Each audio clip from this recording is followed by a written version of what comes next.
Hi guys! On the way nga pala kami sa Yoche ni Yuki para kunin yung mga gamit niya sa school. Kasi papasok na siya sa April. So excited! Tara, samahan niyo kami. So magbabike lang kami guys dahil malapit lang naman to sa Yoche. Hi Yuki! Are you excited? Yeah. なんて言うだっけ? おはようございます。ありがとうございます。 Wow, sagay-sagay. Si Daddy ang magdadrive sa kanya. Say hi to vlog. Hi, minasan. Yute. Hi, minasan. So guys, dito kami nagpark sa loob. Yukiko! Let's go! Kita na yo.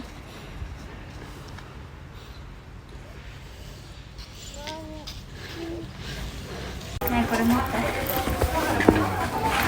おいしい。お願い。ないよ。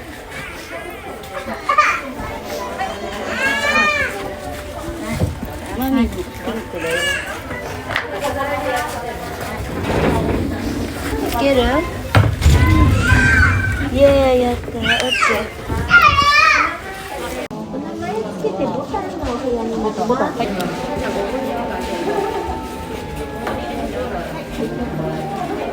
わー、どこ入れちゃう？ここで。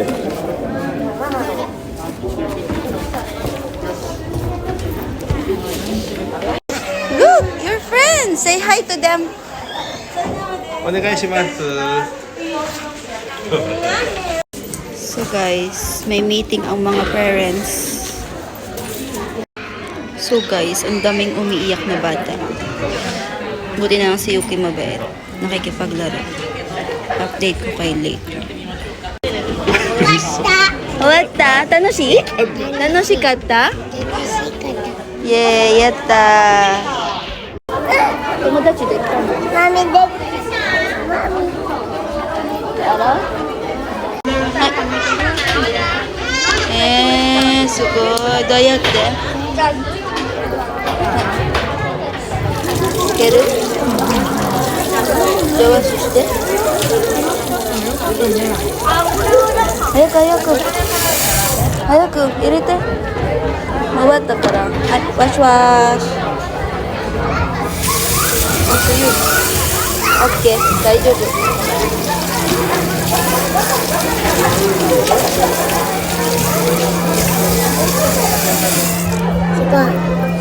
はい、ちょっと待って。ティッシュ、ティッシュ。What do you want? Penguin? Penguin! かわいい。いいよ、中入って。あ、それでいい？はい、中入って、どうぞ。マミ閉めるね。あ、ちっちゃい。ちっちゃい。Mm. So guys, kukunin na namin yung mga uniform at gamit ni Yuki-chan.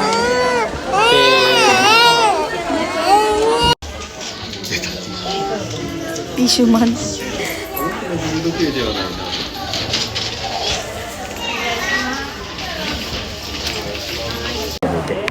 お名前を。ここに名前書いてもらってもいいですか。保育用品のみじゃない。ですね、ここは保育用品のこれ13,690円だけもらって、隣でまた体操服、鉛筆とかもまたちょっと別会計になるので、ここではちょっと13,690円。So guys. Yuki! Wow, すごい! もう帰るよ。ちょっと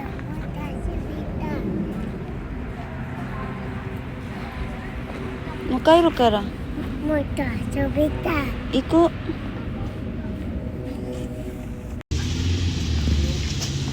Look! Yuki-chan, iko! So guys, ayan yung mga binili namin galing sa school. Papakita ko sa inyo kung ano yan isa-isa. Hi guys! So i-unboxing natin yung mga gamit ni Yuki sa Yochen or sa kindergarten nila. So, una sa lahat yung bag nila. So, lahat sila is pare-pareha sila ng gantong bag. Hindi katulad sa atin sa Pilipinas, di ba? Kung ano na yung gusto natin bag. Dito sa Japan, talagang pare-para sila ng mga bag. Kumbaga, nakasanay na nila yun. So, may lagayan ng shoes. At makeup din sila. Ang cute. Ang cute.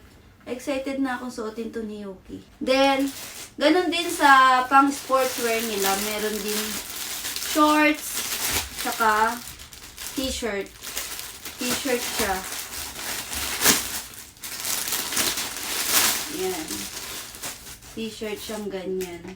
Tapos, shirt. Short. Ang cute! So, partner silang ganyan. Then, pag winter din, ganun din sa kanila. Ito naman, long sleeve. Long sleeve naman siya, pero parehas lang sila ng kulay. Long sleeve. Saka, jogging pants.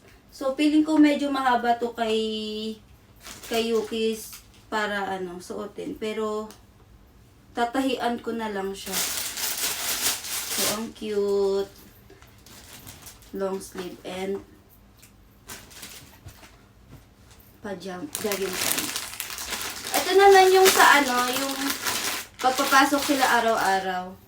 Ganon din. Pag summer, naka polo shirt sila na short, polo shirt lang sila. Then, ito yung partner niya. Ang cute. May siya, may para siyang jumper na ilalagay. Cute niya. Excited na ako suotin to ni Yuki. So, binubuksan ko na siya para maayos ko na siya tsaka malabhan. Ganyan siya. So, partner din siya. Yan. So, pag winter din kasi, siyempre malamig. May long sleeve din siya. Ito rin yung partner niya. Ayan. Long sleeve. Long sleeve na polo shirt. Tsaka, para siyang sweatshirt na ipapatong dito. Parang ganyan. Yan. Para pag malamig, hindi magkasakit yung mga bata. And also, may mga shoes din sila nakasama. Ito yung safety shoes nila dun sa pag may gagawin sila. Safety shoes, pag lalabas sila. Ito yung gagamitin nila sa labas. Ang cute. Look. Naalala ko nung elementary ako, pag may bago akong sapatos is, tuwan-tuwa na ako. Cute, diba? Kawaii. So, itatabi muna natin siya.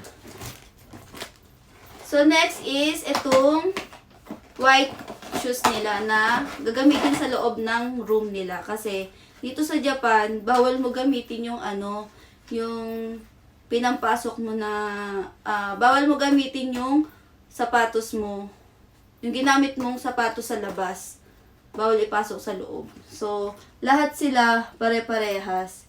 So, lalagyan mo lang sila ng pangalan dito. Cute! Sana ganito rin sa Pilipinas, no? Kaso sa atin kasi sa Pilipinas, putrag lang yung ginagamit, diba?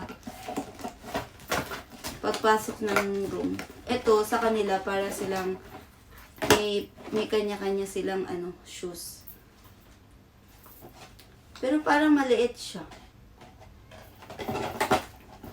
Alam ko 16 na si Yuki. Pero check pa rin natin.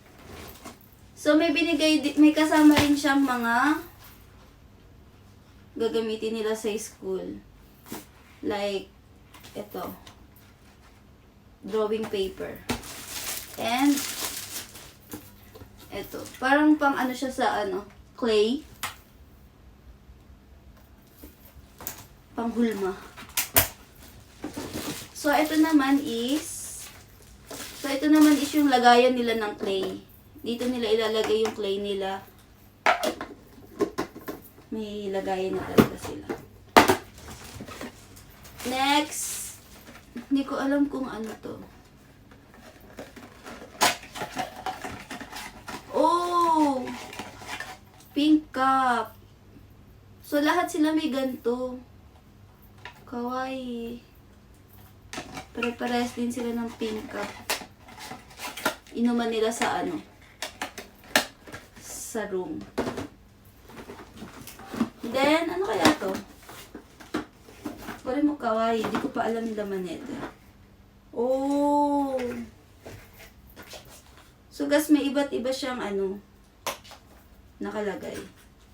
Ah, may ano siya. May mga pentel pen, crayon pen. And then, ano naman to? Ito naman pang paint nila. Oo, mashiroy. Pang paint.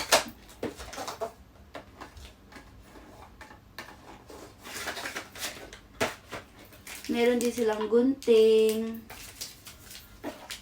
And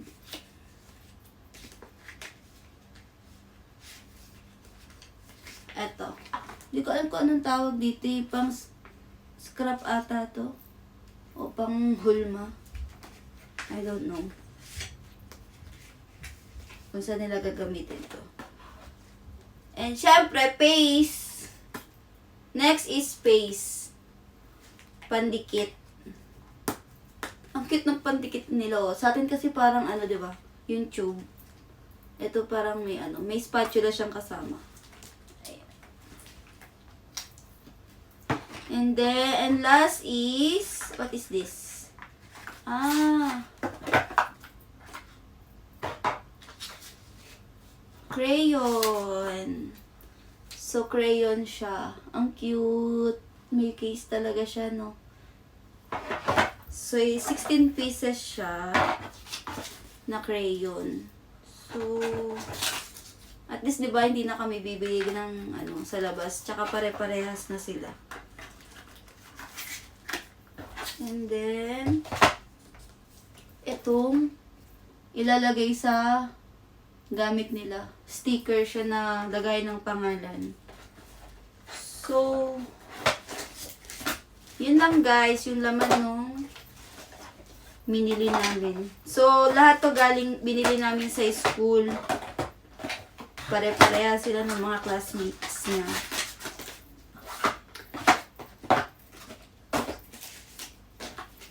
Dati naalala ko si Ada yung lagi kong binibilhan ng ano, ng mga bagong gamit, bagong bag, bagong sapatos. Ngayon si Yuki Chang na. Tapos susunod si Yuya. Alam mo yun, ang bilis lumaki ng mga bata. So, yun lang guys. Sana na-share ko sa inyo yung mga kung ano yung nasa loob ng... So, ayun lang guys. Thank you pala sa manonood nito. See you on my next vlog. Bye! Arigatou! Arigatou! Wow, so pretty! Are you excited? Yes. Sinuot niya na yung uniform niya. Excited siya pumasok. やろうかだと。